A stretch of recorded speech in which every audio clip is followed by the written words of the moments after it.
In 1926, a young doctoral student named J. Robert Oppenheimer, age 22, is engaged in his studies under the guidance of experimental physicist Patrick Blackett at the Cavendish Laboratory located in Cambridge.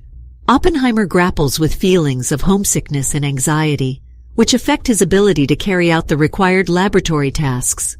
Frustrated by Blackett's demanding approach, Oppenheimer contemplates leaving a poisoned apple for him, but ultimately refrains from doing so. A visiting scientist named Niels Bohr is deeply impressed by Oppenheimer's intellectual prowess and suggests that he should shift his focus to theoretical physics in Germany. Following this advice, Oppenheimer completes his PhD in Germany and crosses paths with theoretical physicist Werner Heisenberg at a conference held in Switzerland. Upon returning to the United States, Oppenheimer is motivated to advance quantum physics research within the country.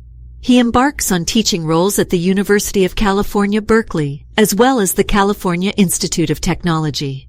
During this period, he encounters his future wife, Catherine Kitty Poening, a biologist with past communist affiliations. Additionally, Oppenheimer engages in an intermittent romantic involvement with Jean Tatlock, a member of the Communist Party USA, until her tragic suicide a few years later. The year 1938 sees Nazi Germany's strides in nuclear fission research, prompting Oppenheimer and his colleagues to replicate their findings. The dire potential of atomic weaponry is conveyed to President Franklin D. Roosevelt by Leo Szilard and Albert Einstein, highlighting its catastrophic implications. The onset of World War II in 1942 leads to U.S. Army General Leslie Groves recruiting Oppenheimer to spearhead the Manhattan Project, an endeavor aimed at creating an atomic bomb. Assured of Oppenheimer's lack of communist sympathies, Groves entrusts him with this pivotal role. Oppenheimer's Jewish heritage and concerns over Nazi Germany's nuclear program, led by Heisenberg, serve as strong driving forces. In Los Alamos, New Mexico, Oppenheimer assembles a team of scientists, including Edward Teller and Isidore Isaac Rabi. Collaborations with Enrico Fermi and David L. Hill also take place. Discussions with Einstein delve into the potential risks of triggering an uncontrollable chain reaction through atomic bomb detonation, leading to the destruction of the atmosphere and the world. Following Germany's surrender, a division emerges among project scientists regarding the relevance of the bomb. Oppenheimer firmly believes that its use will expedite the conclusion of the Pacific War, thereby saving countless Allied lives.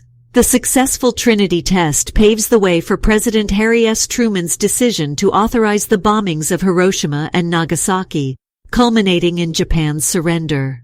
Oppenheimer is subsequently hailed as the father of the atomic bomb. However, the immense devastation and loss of life weigh heavily on his conscience. He advocates for restraint in further nuclear weapon development, a plea that Truman dismisses as weakness. As an advisor to the U.S. Atomic Energy Commission, Oppenheimer actively opposes continued nuclear research, particularly the hydrogen bomb proposed by Edward Teller. His stance becomes a point of contention amidst the tense Cold War with the Soviet Union. AEC Chairman Lewis Strauss harbors deep resentment towards Oppenheimer, fueled by his own humiliation, when Oppenheimer dismisses concerns about exporting radioisotopes and recommends arms negotiations with the Soviet Union. In an attempt to undermine Oppenheimer's political influence, a hearing is convened. Teller and other associates betray him, and Strauss exploits Oppenheimer's previous associations with Communist Party members. Despite supportive testimonies from allies, Oppenheimer's security clearance is revoked, tarnishing his public image and diminishing his policy impact. In a subsequent Senate confirmation hearing for Strauss's appointment as Secretary of Commerce, Hill's testimony exposes Strauss's personal motivations in orchestrating Oppenheimer's downfall. The revelation surfaces that a prior conversation between Einstein and Oppenheimer, misunderstood by Strauss, actually revolved around Oppenheimer's fears of nuclear weapons, triggering a cataclysmic chain reaction leading to the world's destruction.